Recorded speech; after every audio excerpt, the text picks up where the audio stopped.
All right, so hard money loans, right? So hard money loans, favorite of most investors, especially if you're going to um, do a fix and flip.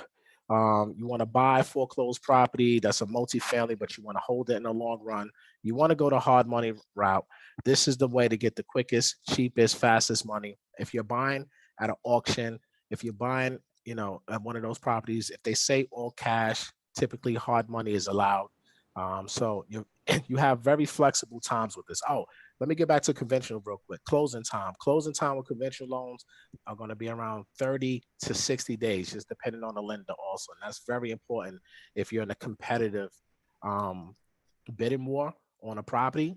You need to be able to close fast. So that's a con with conventional loans for investors. Just want to throw that out there. Closing time with hard money, typically around 2 weeks. Some guys say they can do it in 10 days, but I'll tell you something, just prepare for 2 weeks closing. There's no income verification. So unlike traditional Fannie Mae loans, you don't need W-2s, pay stubs, tax returns. You don't need any of that information. The property is in your LLC's name. You will personal guarantee it with probably 95% of the hard money private lenders out there.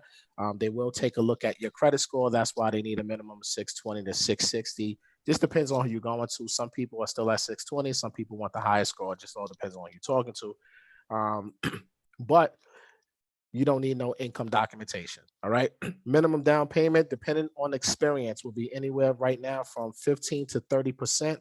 If you have a lot of experience, you can probably get the higher financing. But if you don't have experience, if you're a first timer right now, you can expect to put down 20 to 30% down payment. 100% rehab course is available at a 65% ARV. All right. Pre-COVID, you had some very aggressive lenders out there that will Can you just explain what ARV is? So after renovated value, okay, after renovated value is your ARV. So it's basically the comps, right? That's basically what you have to look at when you're going into any type of rehab situation. So easy numbers, right? How you figure out 65% ARV.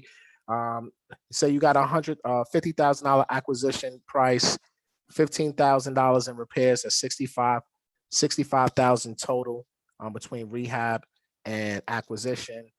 The home will be worth 100,000 per the comps. The comps are comparable sales, typically within a 1 mile radius of the property sold within the past 6 months. Depending on the area, if there's not enough sales, the appraiser can go further out in time or in distance. They just have to notate that, but that's pretty much what you want to look for as the comps, and that's going to determine. So in that situation, it's $100,000 comps. It will sell for 100K. So your ARV in that situation is 65%. Man, Matt, what kind of interest rates are we looking at for hard money? So boom, there we go.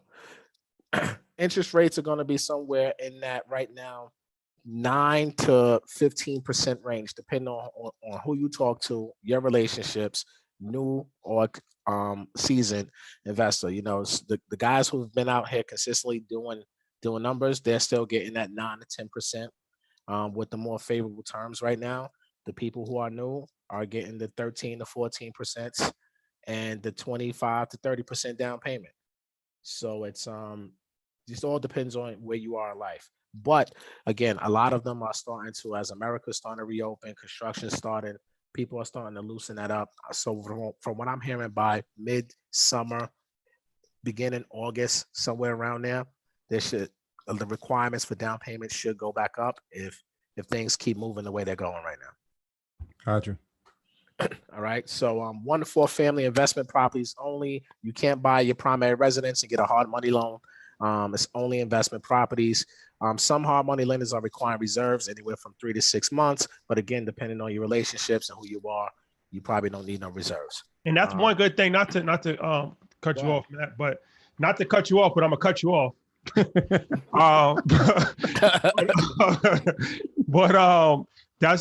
we did a hard money class on EYL University because a lot of people ask all the time, like, who should I contact about hard money and stuff like that. And there's a variety of different people, but it's all about relationships. So that's one of the things that we try to provide at EYL University also is that, you have direct access to these people. So I believe the gentleman that did the classes, he works with DJ Envy and Caesar. Absolutely, yeah. absolutely. Kevin is Yep. a great guy. We can, he's the go-to for the team. I work a lot with him. He closes a lot of deals for everybody. So yeah, he's that guy we use. And he gave everybody his contact and all that, right? Absolutely. A lot of the people have been in touch with Kevin, getting deals done. So he's made himself available for EYL University members. Dope. Yeah, dope. All right. All right. So 3 to 6 months of reserves depending on the lender. Closing your LLC name only. Experience is preferred, but it's not required. All right. Licensed contract is required. Some lenders don't care if you have a licensed contractor or not. Just all depends on the lender. 12-month terms, typically for hard money. So you got to have your exit strategies. You got to know how you're getting rid of that property for you newcomers. You don't want to get foreclosed on. You can get extensions depending on who you're talking to, anywhere from 3 months to 6 months. For an extensions, it's going to come at a fee. It's probably going to be very expensive. And like I said earlier, Troy, interest rates on hard money loans right now are ranging between 9 and 15%. And with the points, is 2 to 4 points. Now, points is a 1% of your loan amount. So if it's $100,000 loan, you're looking at 2 points. That's $2,000, right? The smaller the loan, the more points you're going to be charged. The least amount of experience, the more points you're going to get charged. The more experienced, the cheaper the rate, the cheaper the cost. All the terms usually just 12 months, or have we seen them extended past 12, like 12 to 18? Yeah, you've seen them extend up to 18. There's a lot of lenders that had to do forbearance because some investors just couldn't work, right? During COVID. So, a lot of that is now starting to reopen up again. So extensions might be a little bit more generous in the next couple of months, but I know a lot of people had to hold a lot of notes because of the forbearances and everything. Dope. That you got something on your screen that says the recording has been stopped. I mean, it's all good. We can still hear you. Answer you. But yeah, there's like some letters on your screen that says. Damn, my camera's trying to Teddy Riley me. Yeah. All right, so we're gonna keep going. I'm gonna change cameras. Yeah, you good. Keep going. Yeah. So all right, so that's with the hard money. We got any questions while I'm doing this real quick? Yeah, we do actually. Yeah. Take one or two. Well, you're hosting it, so you got to put Jamal. Jamal's trying to ask a question. He has his hand raised. Go ahead, take control real quick. All right, got you.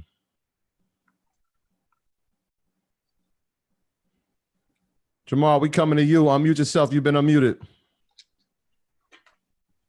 What's going on, Matt? Yo, what's going on? The quick question about your experience, or was it experience with hard money or your experience with rehabbing homes? Can you break that down a little bit? Both, right? So mainly they want to look for your experience with hard money, but if you have investment properties, they will count that also. Just depends on how many properties you own. Okay. But what about flipped in the past? Was it in the past 24 months? Yeah. Yeah, that's fine. So they'll go back on your resume. So when you guys are applying with lenders, they're going to ask you how many transactions you completed. Most want to see 24 months. Some will go 12 months. But for the most part, if you got experience even 3 years ago, disclose it, right? The more experience you have, even if it's spread out over 10 years, let's say if you did 5 flips or 7 flips in the last 10 years, like you still have experience. Right. Okay. Thank you. I appreciate you, Jamal. Appreciate that. No problem. Yeah, I got a couple, so I'm gonna go to a few more. Is that cool? Yeah, go ahead. All right, Patrice, we coming to you. Unmute yourself. You've been unmuted. Hi, I had a question. Outside of flip properties, what other benefits would people use hard money for? To flip properties. That's it. That's the only, it's like a hammer, right? What else are you going to use a hammer for? Just to drill a nail or hit somebody in the head. But it's, you know what I'm saying? But hard money is a tool, right? That's the main purpose of the tools, to flip a house or get a house to rehab it. It's short-term solution. It's quick funding. Okay, so I see somebody else posted too, not rehab and holds. Yeah, you can rehab and hold. So you can use it to rehab the property. You can flip the property or you can hold the property. And that's why you need to refinance out of it and get yourself into an asset-based loan, which I'm going to cover right after I get this camera right. So you want to refi, Matt? Just from my understanding, from talking to guys that really do hard money a lot, the reason why you don't want to stay in a hard money long term is because the interest rates is so much higher, right? Yeah, absolutely. I mean, the interest rates are much higher. You got 9 to 15%. It's interest only. You know, that can get expensive depending on your loan amount, right? The carrying cost can add up. So you want to get out of it, and it's only a 12-month term. It's going to balloon on you. So you have to go. Hard money is all about getting in and getting out. Whether you flipping it or whether you're going to buy and hold, you need, if you're going to buy and hold or rehab and then hold, you need to know your asset lender. You need to know who's going to be the person that's going to refinance you out of it. You need to know their qualifications. You already have to have that lined up. So it's a seamless transition. And you don't get jammed up. Matt, when you're looking for a hard money lender, are you looking for somebody that is in a close proximity, like somebody that's local, or can we do this anywhere in the United States? Man, I don't care if they're in Hawaii. Got you. You know, they're able to fund. Perfect. Patrice, we appreciate you. Thank you. Thank you. Thank you. Thank you. Morgan, we coming to you. Unmute yourself. You've been unmuted. What's going on, fellas? How y'all doing? Everybody Good. good. How are you? I'm all right. I had a quick question about you guys said earlier, I think it was in a conventional loan for the rehab money for the single families. Mm-hmm. I just wanted to know, is there also opportunities to get money or different incentives if you get that single family in an opportunity zone? If you get the single family in the opportunity zone for investment property, you can use Fannie Mae Home Style. But it's not like you get like extra money just because it's in an OZ. I mean, the extra money you'll get is in the future, you know, 7, 8, 9 years from now, when people probably start selling, because it's all gonna be tax free. Okay, I got you. Appreciate it. Morgan, appreciate you. Morgan, appreciate you, my guy. Shout out to all the earners. Yeah, Ernest is in here. Yeah, they heavy. I got like 2 more, Matt. You want to take 2 more and then keep going? Yeah, go ahead. All right. Christopher, you are unmuted. Unmute yourself. Go ahead. Hello. Yeah, we hear you. What's up, bro? What's going on, man? Just quick question. Could hard money be used for 6 to 10 units or 10 to 15 unit properties? Depends on who you're talking to. You do have hard money lenders out there that only focus on the big commercial stuff. So yeah, there are opportunities out there, but it's, you know, again, experience. If you have the experience, then you can find financing for anything you want. Appreciate you, bro. Thanks, Chris. Good luck. Stephanie, we got you. Unmute yourself. You've been unmuted. Go ahead. Thank you. Hi, everyone. I have a question. I'm trying to figure out how, if you don't own a property currently, and you know how if you have an FHA or a conventional, it can be 3.5 if it's your primary resident. So I'm trying to figure out, if you don't own anything, how do they know it's going to be an investment property if technically it can be your primary if you don't own another property? Does that make sense? So are you talking about if you're buying with hard money or investment No, property just- loans, or just FHA and just in general? Just in general, like I know you have to put 15% to 25, like you said, if it's an investment property. But what if I don't own another property and this is my first property? And yes, I do want to look to rent it out later in life. But like, how can I get in with just the 3.5 down versus going in? Very, very easy and simple. Just live there. Okay. That's all you Right. got to do. Buy a multifamily, live in it for a year, and then house hack your life away. Okay. Perfect. You know, so you can use FHA as a tool to help you build wealth with real estate. 3.5% down. Right now, credit scores are ranging anywhere between 600 and 640 as a minimum score, just depending on who you're speaking to. So yeah, you can buy owner occupied multifamily properties with an FHA loan. And just hold it for a year. Yeah, just living it for, look, guys, if you want to go ahead and 3.5%, get grant money, you know, do OPM your life away, house hack your life away. The system is designed for you to do it. You just got to play by the rules, you know, and sacrifice that 1 year. 1 year is nothing. Absolutely. Thank you, Matt. Appreciate you, problem. Stephanie. Thank you. Thank you. Thank you. Ernest, we see Matt. Well, I'm gonna give you the host privileges back. I see there's a lot of questions. We're gonna get to all of them. Hold before let's take an intermission. So YouTube. Shout out to everybody on YouTube. Shout out to Prudent Mom for encouraging people to hit the like button. Yeah, Appreciate it's that. almost 100. Shout out to Prudent Mom. Yeah, if we can get everybody just to take a millisecond and hit the like button, it's extremely free. You won't even burn a calorie. So, but it does actually help. It helps with the algorithm and it helps the channel. So we would greatly appreciate it if you guys can just take a second out of your day and hit the like button. We appreciate that. And yeah. Also share this, man. Share this with your community right now. Tell your people you're getting some good knowledge and tell them to come join the party with us live. That's a fact. And yeah, once again, if people are just joined us, they might be wondering like who's on the Zoom call. So this is an open enrollment. Once a month, we do an open class just showcasing EYL University. We do this stuff every single week. Mhm. We did a hard money class. We do all kinds of different classes.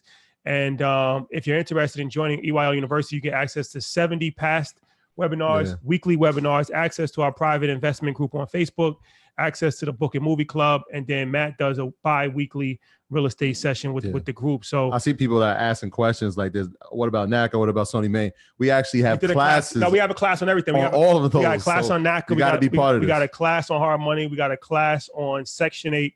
So every single week it's a different class. We got a class we on got class on wholesaling. Yeah. And a few episodes on that too. I'm going to be teaching a class soon about saving for your kid because everybody keeps asking about that. So I'm going to teach a class about that, about how to invest money for your kids. So yeah, the price is going up tomorrow. Yeah. The price is going up tomorrow. So if you want to take advantage of, this is the lowest price it'll ever be. I'll put the information in here. The code is earners. And yeah, we would love to see you on the other side. But Matt, I had a question. Somebody said house hacking. You said that. Can you just explain for people that might not be familiar what house hack? Because we always want to make sure that everybody is taking part of the conversation. We don't want to leave anybody behind. Yeah, there was a few people like, oh man, this sounds a little advanced. So let's slow it down just a little bit. What is house hacking? All right, guys. So look, house hacking could be a variation of different things, right? Many people have different definitions for it. So when I speak of house hacking, I'm more so saying building a real estate portfolio using, minimum down payments, right? Using an owner occupy strategy, staying in the house for 1 or 2 years, start off with a 4-family, FHA, 3.5% down, refinance in a year, out of the FHA into a conventional loan, move out of the house, go buy another property, 3-family, 3.5% down, live in it for a year to 2, then repeat the cycle. Go to a 2-family. So you go 4, 3, 2, 1. If your area does not have a lot of 4-families or triplexes, then go duplex, right? It can work either which way. You can also house hack by getting a single family and having roommates, right? Renting out your rooms.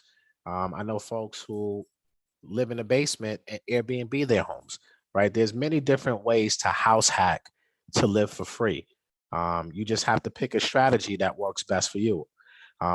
This stuff is like real estate investing or just running a business, period. I think personally is unique to you. It's like your fingerprint, right? You got to do what's best for you. At the end of the day, everybody's going to have an opinion. Run your business as you see fit. Pick your lane of what you want to go in and just go do it. If you don't have the capital to do 20% down, 30% down, you can only do 3.5. Great. Do it. There's options. You can get grants to help you with down payment. You got programs like Sony Made, like you mentioned just a little while ago, where you can get down payment assistance. And these things are available all over the country. You just have to know where to look. You have to work with the right team of real estate professionals, realtors, loan officers, and use Google. And Google this stuff. It's right there at your fingertips. So there's many different options, and there's many different ways where people can get in the game and house hack and build up a portfolio in a couple of years. I've seen it time and time again. Yeah. Matt, you said a lot of important people just now in what you were saying, but if I'm a first-time investor, like who should be on my team? Like what players should I be putting on my team if I'm going into the investment game? So I think if you're buying real estate, period, you should have a loan officer or, a mortgage guy, mortgage girl, right? You need a realtor, you need a wholesaler, you need a contractor. You know what I'm saying? You need Attorneys, very important. You definitely need attorneys. Even if your state is not an attorney state, you still need an attorney just in case someone's going to sue you, right? You need property managers. If you're investing out of state, you need someone who can help manage those properties. Man, you need a CPA. Let's talk about that for a second, because remember, this is a whole wealth play, right? This is about generational wealth, and you need to have your CPA. You need to have an estate plan. You need to be able to have these things together, because if you're going to be out here buying real estate, you need to be able to pass it down, right? We're working hard out here to acquire this knowledge, to acquire this wealth that we all have opportunity to get. Yo, make sure you do it right, man. Get your estate plans, get your insurance, get everything that you need. And that needs to be a part of your team, right? It's not just about, can I go buy some houses? You know what I mean? You need to have everything come full circle. Dope.